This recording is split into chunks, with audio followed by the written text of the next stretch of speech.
Zombies को आपने बहुत सी हॉरर और फैंटेसी मूवीज़, कार्टून्स और वीडियो गेम्स में देखा ही होगा कि किस तरह एक ख़तरनाक वायरस स्प्रेड होकर पूरी दुनिया के ह्यूमंस को एक ज़िंदा लाश बना देता है, जिसे ज़ॉम्बी एपोकलिप्स कहते हैं।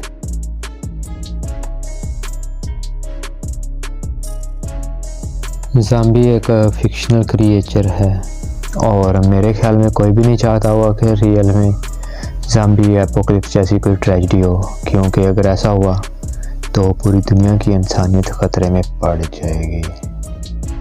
अब सवाल ये पैदा होता है कि क्या वाकई ज़ॉम्बी एपोकलिप्स पॉसिबल है? तो देखिए, in recent time zombies are fictional but the science is real, और कुछ साइंटिस्ट के अकॉर्डिंग ज़ॉम्बी एपोकलिप्स पॉसिबल है। जी हाँ, I know you are surprised but actually it could be happen. बहुत सी साइंटिफिक रीज़न हैं जिससे ज़ॉम्बी एपोकलिप्स पॉसिबल है। एज यू नो कि ज़ॉम्बी एपोकलिप्स एक वायरस के ज़रिए स्प्रेड होता है, और इन मूवीज़ और कार्टून में भी यही दिखाया जाता है कि कोई पागल दिमाग साइंटिस्ट जानबूझकर एक वायरस को स्प्रेड आउट कर देता है। अब कुछ ऐसे वायरसेस हैं जो फ्यूचर में इवॉल्व होकर या बिगड़कर इंसानों को ज़ॉम्बीज़ में कन्वर्ट कर सकते हैं, और आगे मैं इन्हीं वायरसेस के बारे में बताने वाला हूँ।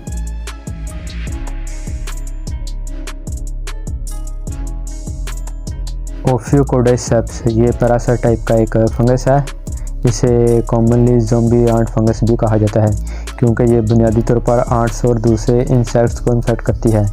जब ये फंगस किसी आंट को इन्फेक्ट करती है तो इसके ब्रेन पर अटैक करती है, जिससे वो आंट अजीब बिहेव करने लगती है, और कुछ दिनों के बाद इसकी डेथ हो जाती है। इस आंट के मरने के कुछ टाइम बाद इसके हेड से कोर्डाइसेप्स का रूट ग्रो करने लगता है, जो स्पोर्स गेल करता है, जो कि दूसरी आंट्स को भी इन्फेक्ट करता है।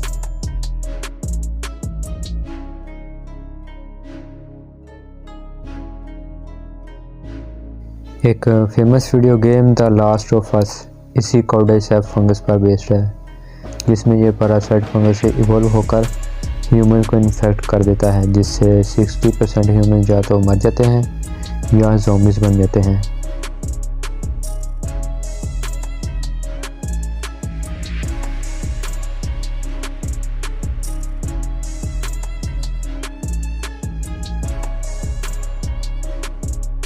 न्यूरोजेनेसिस एक प्रोसेस है जिसमें नर्व सिस्टम के न्यूरॉन सेल्स प्रोड्यूस होते हैं स्टेम सेल्स के ज़रिए।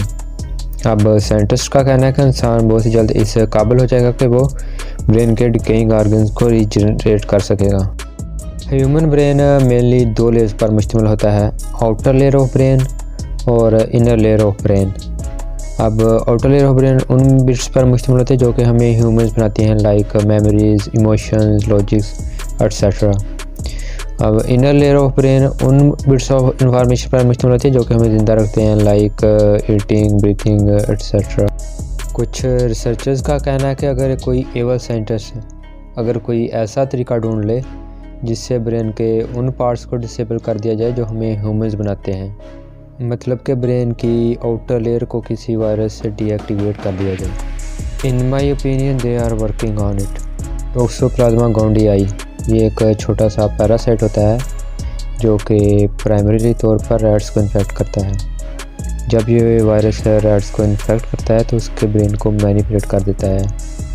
अब इससे होता यह है कि अब चूहे को तो कैट से डरना चाहिए, but instead of being afraid ये कैट पर ही हमला कर देता है, क्योंकि इसका दिमाग ठीक से काम ही नहीं कर रहा होता और बेचारा मारा जाता है। पैरासाइट उस कैट में ट्रांसफ़र हो जाता है, और बहुत से ऐसे केसेस देखने को मिले हैं जिसमें ह्यूमन अपनी कैट से इन्फेक्टेड हुए हैं। और अभी फ़िलहाल तो टॉक्सोप्लाज्मा गोंडियाई के इतने मेजर इफेक्ट्स नहीं हैं कि इंसान को ज़ॉम्बी बना दे, और ना ही ह्यूमन एबनॉर्मल बिहेवियर के दरमियान कोई लिंक। लेकिन कुछ साइंटिस्ट का मानना है कि फ्यूचर में ये पैरासाइट इवॉल्व होकर एक ख़तरनाक वायरस बन सकता है। न्यूरोटॉक्सिन एक डेडली पॉइजन है जो कि सीधा जाके नर्व सिस्टम यानी दिमाग पे हमला करता है। इस दुनिया में ख़तरनाक 3 डेडली पॉइजन एक पॉपर फिश से प्रोड्यूस होता है, और अगर आप इस पॉइजन को डाइजेस्ट करते हो तो बहुत जल्द आपकी डेथ हो जाएगी। और अगर आप इसे अपनी जल्द पर अप्लाइड करते हो तो आप टेम्परेरी तौर पर डेथ स्टेट में चले जाओगे, मतलब पैरालाइज्ड हो जाओगे, क्योंकि ये न्यूरोटॉक्सिन पॉइजन स्किन में ऑब्जर्व होकर वैगस नर्व्स को डैमेज कर देता है और इसे रिमूव करने के बाद इंसान एबनॉर्मल बिहेव करने लगता है, जस्ट लाइक अ ज़ॉम्बी, क्योंकि उसका नर्व सिस्टम डैमेज हो चुका होता है। जैसा कि मैं पीछे बता रहा था कि कुछ लोगों का मानना है कि ज़ॉम्बीज़ रियल में एग्जिस्ट करते हैं। Hessian folklore, Haiti who believed in zombies, इन लोगों का मानना है कि बुक और सॉर्सरी एक प्राइजेस्ट मैजिक के ज़रिए ज़ॉम्बीज़ को क्रिएट करते हैं। This theory is not promising, क्योंकि साइंस ने इस थ्योरी को रिजेक्ट किया है, लेकिन साइंस के पास भी कोई एक्सप्लेनेशन नहीं थी। फिर एक रिसर्चर जिसका नाम वेड डेविस था, उसने पता लगाया कि ये बकौर या प्राइस्ड लोग ख़तरनाक पॉइजन से बना एक पाउडर यूज़ किया करते थे इंसानों को ज़ॉम्बीज़ बनाने के लिए। और इस पाउडर में पता है क्या इस्तेमाल होता था? वही डेडली न्यूरोटॉक्सिन पॉइजन जो कि पपर फिश से प्रोड्यूस होता है। क्रूट्सफेल्ड जैकब डिसीज़, ये एक बहुत ही ख़तरनाक ब्रेन डिसऑर्डर है जो ब्रेन के स्ट्रक्चर और दूसरे न्यूरल टिश्यूज़ को अफेक्ट करता है। ये इतना ख़तरनाक डिसीज़ है कि अभी तक इसका कोई क्योर ही नहीं है। In cattles it's called mad cow disease. ये डिसीज़ तब होता है जब कुछ फॉल्टी प्रोटीन, जिन्हें प्रायोन्स कहा जाता है, आपके ब्रेन को डैमेज करते हैं। इस डिसीज़ से इन्फेक्टेड होस्ट सर्वाइव नहीं कर पाता और 1 साल के अंदर उसकी डेथ हो जाती है। ये दुनिया के ख़तरनाक डिसीज़ में से है, क्योंकि ये दूसरे डिसीज़ की तरह कोई वायरस या बैक्टीरिया नहीं है। ये एक प्रायोन डिसीज़ है जो ब्रेन के नॉर्मल प्रोटीन को इफ़ेक्ट करता है। इसके सिम्टम्स बहुत ही टेरिफाइंग हैं, like memory problem, behaviour change, blindness, coma और डेथ। आपने शायद सुना होगा कि किसी पागल कुत्ते ने किसी जानवर को काट लिया और उस जानवर की कुछ ही टाइम बाद डेथ हो गई। ये कुत्ता एक वायरस से इन्फेक्टेड होता है जिसे रेबीज़ कहा जाता है। ये वायरस कुत्ते के सलाइवा से इंसान के जिस्म में दाखिल होता है और इंसान के नर्व्स के ज़रिए दिमाग तक पहुंचकर उसे मैनिपुलेट कर देता है।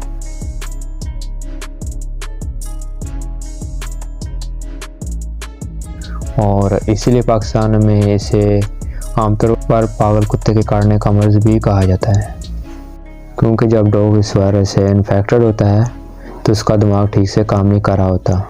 मोस्टली इस वायरस से उस इन्फेक्टेड जानवर की डेथ हो जाती है और जब ये डॉग किसी इंसान को काटता है तो वो बंदा अजीब बिहेव करने लगता है और कुछ केसेस में तो इन्फेक्टेड इंसान को डॉग की तरह बिहेव करते देखा गया है और अगर टाइम पर इलाज ना हो तो उस बंदे की डेथ हो जाती है। ये वायरस होस्ट के ब्रेन पर ही अटैक करता है और ये वायरस किसी भी वार्म ब्लडेड को बीमार कर सकता है और हम ह्यूमंस वार्म ब्लडेड ही हैं। अभी तो इस वायरस का ह्यूमन टू ह्यूमन ट्रांसमिशन का कोई लिंक नहीं है, क्योंकि रेबीज से इन्फेक्टेड इंसान काटता नहीं है, क्योंकि इंसान और जानवर के ब्रेन में बहुत डिफरेंस होता है और ह्यूमन ब्रेन सोचने समझने की सलाहियत रखता है। तो सोचो, अगर इस सलाहियत को ही ख़त्म कर दिया जाए किसी तरीके से